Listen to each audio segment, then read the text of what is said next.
Today si Rolly ko as RCC.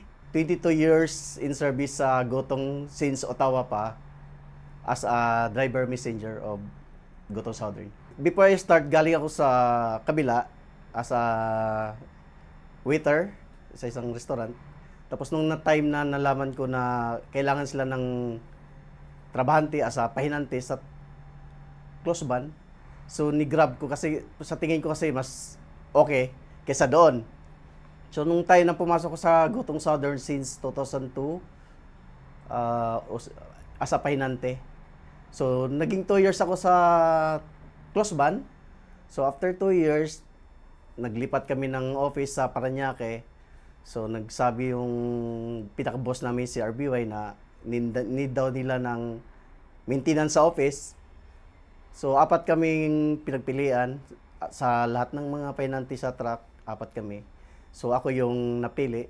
So gigrab na ako kasi syempre alam natin Gotong Southern is Ottawa pa dati. Lahat naman tayo pagdating sa galing probinsya, pagdating ng Manila, naghanap tayo ng mas okay na sahod. So gigrab na ako, nag-start ako ng maintenance. Minimum yata yun, 300 plus pala. So tapos sabi ni RBY dati, before ko i-grab, kailangan kahibaw ko mag-drive. So panibagong challenge naman sa akin kasi hindi talaga ako driver eh. Pahinante ako eh. So sabi ko, okay, i-grab ko na lang. So dahil nandito naman ako, nag-start naman ako dati yata sa Banti lang. So may ano na ako sa pagdadrive. Pero hindi pa ako totally driver. So sabi na salita na hired ako, maintenance. So maintenance ako sa office. Tapos maintenance, lahat ginagrab ko na.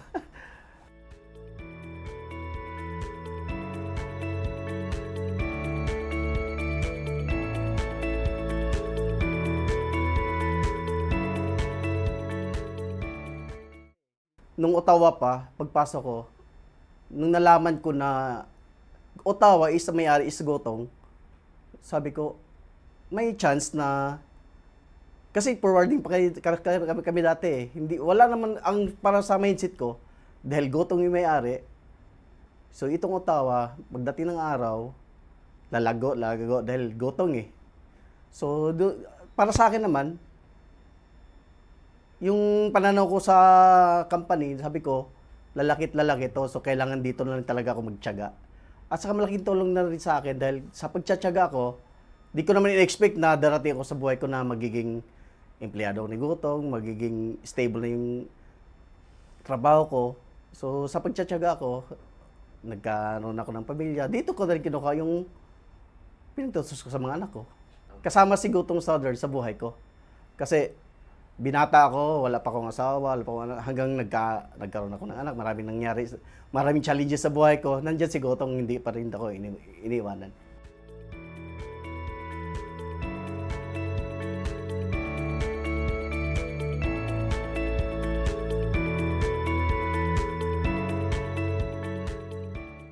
Proud ako sa Gotong Southern tungod kay lahat ng mga, for example, financial,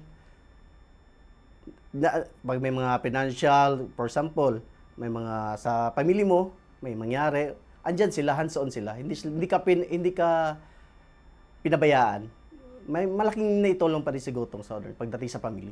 Sa training naman, kasi ako driver ako eh.